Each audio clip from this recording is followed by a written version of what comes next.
Halo Burana, perkenalkan kita dari kelompok 7 dan ini adalah video presentasi kita tentang AFL 2. Berdasarkan pengertian globalisasi yang tertera dalam slide tersebut, kami dapat menyimpulkan bahwa bisnis global merupakan suatu kegiatan bisnis yang dapat melewati setiap batas-batas negara melalui kegiatan perdagangan, perbankan, industri maupun jasa dengan tujuan untuk memuaskan tujuan individu, perusahaan, dan organisasi.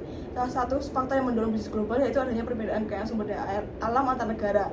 Contohnya yaitu banyaknya kekayaan komoditas kopi yang dimiliki Indonesia yang sudah banyak dipasarkan secara global untuk memenuhi kebutuhan kopi negara lain.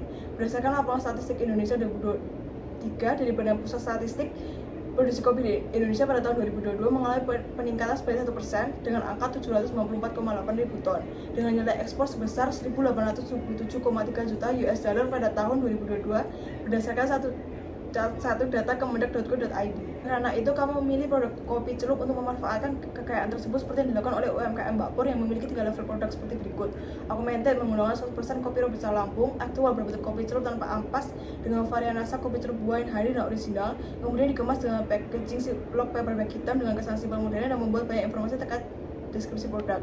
Kemudian Core memberikan kemudahan bagi semua kalangan untuk mengkonsumsi kopi tanpa ampas dan harga yang lebih terjangkau serta lebih efektif dalam waktu penyajian. Negara tujuan untuk produk ini yaitu Australia. Sebab potensi tersebut dapat terlihat dari masuknya Australia menjadi negara penikmat kopi terbesar dengan volume impor 80.000 ton. Berdasarkan data dari ITPC Sydney pada tahun 2019, nilai ekspor biji kopi dari Indonesia ke Australia pun sudah mencapai 10,7 juta US dollar. Karena banyaknya penduduk Australia yang lebih menikmati jenis kopi asal Indonesia lebih memiliki cita rasa lebih kaya serta seperti jenis kopi Robusta dan Arabica.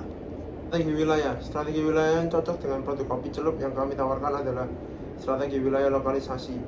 Lokalisasi adalah proses menyesuaikan barang atau jasa perusahaan sehingga memberikan kecocokan yang baik dan sesuai dengan selera dan preferensi di pasar nasional yang berbeda-beda. Tujuan, mendapat profitabilitas yang diinginkan dan produk yang dijual bisa diterima di negara tujuan.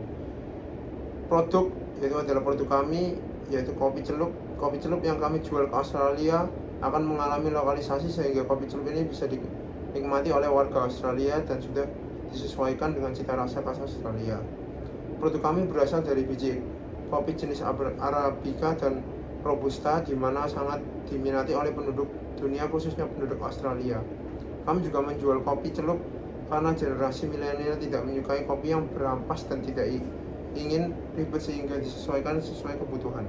Nomor 2, standarisasi ini berfokus pada peningkatan profitabilitas dan pertumbuhan laba dengan mengurangi biaya produksi yang berasal dari skala ekonomi. Nomor 3, strategi transnasional adalah strategi yang dilakukan untuk mencapai biaya rendah melalui ekonomi lokasi, skala ekonomi, dan efek pembelajaran. Strategi ini dilakukan untuk mengurangi pengurangan biaya tinggi dan daya tanggap lokal ketika ada tekanan pengurangan biaya tinggi dan tekanan tinggi untuk daya tangkap lokal. Nomor 4, yaitu adalah strategi internasional. Adalah strategi yang melibatkan pengambilan produk yang pertama kali diproduksi untuk AMSA domestik dan kemudian menjualnya secara internasional dengan hanya sedikit penyesuaian lokal. Lalu untuk strategi distribusi, saluran distribusi adalah suatu jalur yang berfungsi untuk mengantarkan produk yang diproduksi oleh satu perusahaan untuk sampai ke tangan konsumen. Saluran distribusi ini secara umum ada 2, yaitu untuk kebutuhan sehari-hari dan untuk produk industri. Sedangkan tipe-tipe saluran itu ada 2, ada yang langsung dan tidak langsung. Yang langsung itu dari produsen ke agen, ke distributor, terus ke pengecer. Itu yang langsung, dan kalau yang produsen ke rumah ekspor, ke distributor, ke pengecer itu tidak langsung. Lalu selanjutnya untuk produk kopi kami yang kami tawarkan ini, kami menawarkan ini ke Australia, cocok untuk menerapkan saluran distribusi yang tidak langsung, di mana kami akan mengirimkan produk kami ke sebuah rumah ekspor atau organisasi pembeli yang bisa menampung produk celup kami. Selanjutnya produk kami akan dikirim ke distributor dan dikirimkan ke pengecer, lalu baru dari pengecer ke tangan konsumen.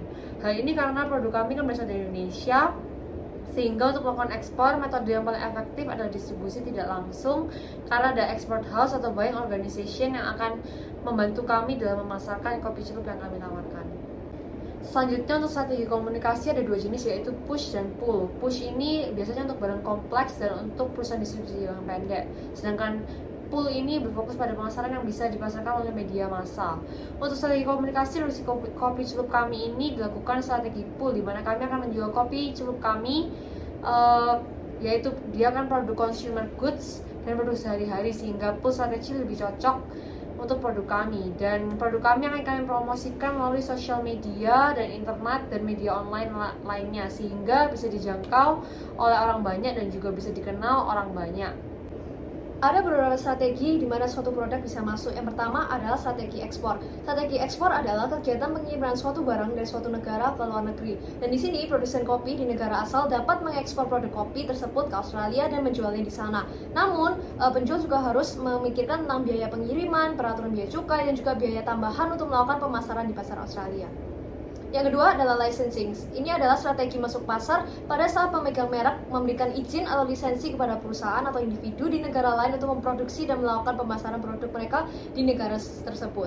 Dan kemudian franchising. Franchising adalah saat produsen memberikan lisensi kepada pihak ketiga untuk membuka waralaba di negara lain. Dan di sini franchising tidak boleh melakukan inovasi atau penambahan apapun pada produk kopi tersebut karena segala sesuatunya harus by the book.